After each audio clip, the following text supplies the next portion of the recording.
देवेंद्र फडणवीसांच्या हस्ते सुरेश धस यांच्या आष्टी मतदारसंघात उद्घाटनाचा कार्यक्रम पार पडणार आहे। अजित पवारांसह धनंजय मुंडे आणि पंकजा मुंडेंना कार्यक्रमाचं निमंत्रण देण्यात आलं आहे। पंकजा मुंडे कार्यक्रमाला येणार असल्याची धस यांनी माहिती दिली आहे। दरम्यान डोळ्यांच्या ऑपरेशनमुळे धनंजय मुंडे आजच्या कार्यक्रमासाठी गैरहजर आहेत।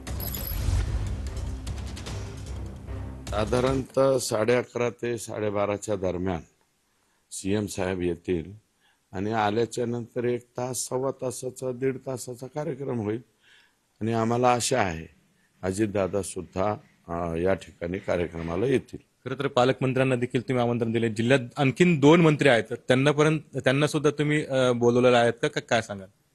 नाही, त्यांचं जे प्रोटोकॉलनुसार ह्याचं जी यादी आहे म्हणजे कार्यक्रमाची पत्रिका आहे त्या पत्रिकेमध्ये 2 मंत्र्यांची नावं आहेत। नावं आहेत पण त्यांना व्यक्तिगत काही संपर्क केला किंवा नाव बोलवलं? आम्हाला आता कळालं की त्या 2 मंत्र्यांपैकी पंकजाताई येणार आहेत, त्याच्यामुळे आनंद आहे। मी आता रायटिंग मध्ये देणार होतो पण बरं झालं तुम्ही आला। मी ऑपरेशन करतोय माझ्या डोळ्याचं रात्रीच आणि अगोदरच ठरवलेलं होतं आणि डोळ्याचं ऑपरेशन करत असल्यामुळे उद्याच्या कार्यक्रमाला जाणार नाही, अगोदरच।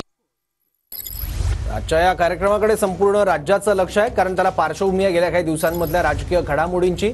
तर सुरेश धस यांच्या घराबाहेरून आपले प्रतिनिधी दत्ता करवटे आपल्या सोबत आहे, तर जिथे कार्यक्रम होतोय त्या कार्यक्रम स्थळावरून आपले प्रतिनिधी महेंद्र मुधोळकर सुद्धा आपल्या सोबत आहेत। सगळ्यात आधी आपण दत्ताकडे जाऊयात। दत्ता,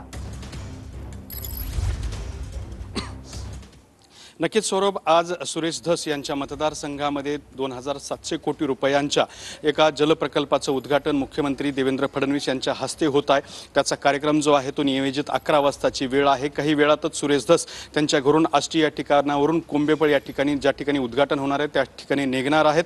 मात्र तत्पूर्वी आपण जर बघितलं तर ही सगळी पार्श्वभूमी जी राजकीय सामाजिक पार्श्वभूमी आहे बीड जिल्ह्याची, त्या पार्श्वभूमीचे सुद्धा पडसाद आजच्या कार्यक्रमामध्ये उमटताना आपल्याला पाहायला मिळत आहेत। पंकजा मुंडे सुद्धा या कार्यक्रमाला येत आहेत, त्याचबरोबर देवेंद्र फडणवीस असणार आहेत, त्यामुळे हा कार्यक्रम जो आहे तो अत्यंत महत्त्वाचा मानला जातोय। आष्टी हा तसा दुष्काळी भाग मानला जातो, त्याच दुष्काळी भागामध्ये तब्बल 27,000 हेक्टर क्षेत्राचं जे क्षेत्र आहे ते सिंचनाखाली आणण्यासाठीचा एक महत्त्वाचा प्रकल्प आहे आणि या प्रकल्पाचं आज उद्घाटन होणार आहे। त्यामुळे या उद्घाटन प्रकल्पाला पंकजा मुंडे उपस्थित राहतात का, देवेंद्र फडणवीस उपस्थित राहणार आहेत, त्याचा कसा प्रतिसाद मिळतो, नागरिक कशा पद्धतीने उपस्थित राहतात हे सगळं पाहणं महत्त्वाचं ठरणार आहे। मात्र संतोष देशमुख हत्या प्रकरणानंतर सुरेश धस यांनी जे काही बीडसोबतच संपूर्ण राज्याचं वातावरण ढवळून काढलं होतं त्यानुसार आजचा हा कार्यक्रम अत्यंत महत्त्वाचा मानला जातोय। सौरभ, ठीक आहे, धन्यवाद दत्ता या माहिती